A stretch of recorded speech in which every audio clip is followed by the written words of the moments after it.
குமார் வந்து எக்ஸாமில் 100 mark 80 mark 80 மார்க்குன்னு சொல்லி எடுக்கிறாரு. அப்போ அவரோட ஆவரேஜ் மார்க் என்னென்னு பார்க்கலாமா?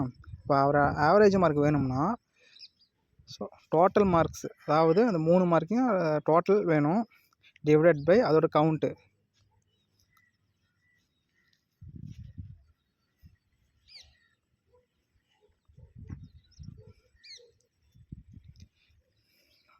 இப்போ 100 + 80 + 80 டிவைடட் பை அதோட கவுண்ட் என்ன 3.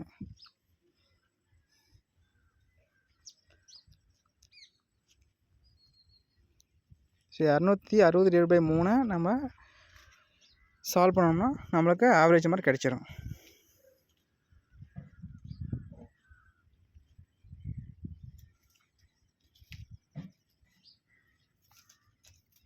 அப்போ 86.6 தான் அதோட ஆவரேஜ் மார்க்.